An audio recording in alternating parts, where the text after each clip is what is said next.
Damascus, not too far from our position here, there was an anti-government demonstration in the Damascus suburb of Barzeh. Arwa Damon was able to go there and capture some images and, in fact, speak to people there, and she joins me now live. Now, we're going to run some of that video that Christian Stribe, our photographer, was able to roll on today. Tell us what you saw in Barzeh today.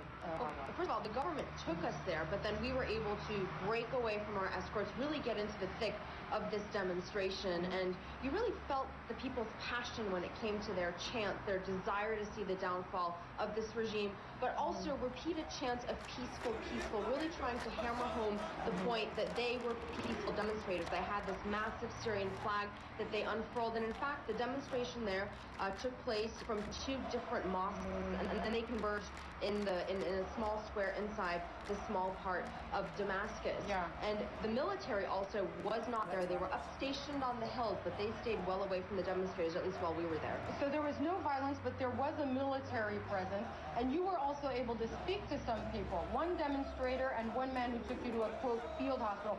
Tell me, first let's listen to what the demonstrator told you just a few minutes ago.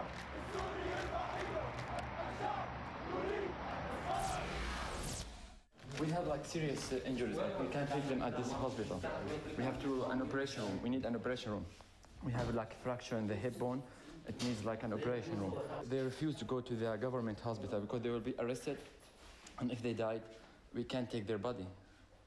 After we their family come and make a signature that they are armed troops here. So have you had many people die because you don't have the proper equipment? Yeah, from bleeding.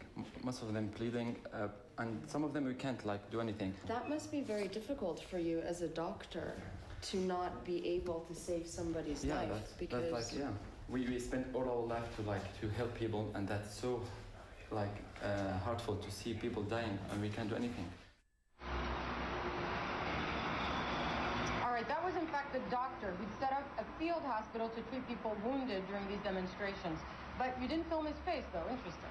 Exactly, and actually everyone who we spoke to did not want to have their faces filmed because they were afraid of repercussions. One man who we spoke to was saying that he would be detained just for uttering the word freedom, just for daring to speak out against the Assad regime, because also this particular neighborhood in Damascus, activists are saying last week was a completely different scene where they're claiming Syrian security forces opened fire on them. There were a number of deaths, dozens of people were wounded in that as well. Now, we do know the government line, and that is that they're targeting these armed gangs. And in fact, before we went into the demonstration, when we broke away from our government escorts, they were constantly calling, warning us to be careful of these armed gangs. But the people there who we spoke to very much saying, we're not carrying weapons, we're here, you can see it for yourselves, we're peaceful, and we just want change. And let's we're going to toss back to the CNN Center in just a moment, but give an idea of the size of this demonstration. In the hundreds?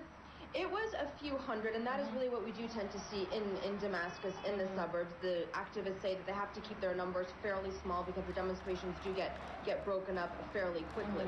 All right, Arwa Damon, thanks very much. Arwa's going to head out again a little bit later to go cover a pro-regime demonstration. We were given, it was communicated to us that in a few hours' time that would be taking place in Damascus. We've seen some of those, how spontaneous they are, how organized they are. Of course, there's always a question that needs to be asked, but for now, that's going to do it for us from Damascus. Fanula, back to you at the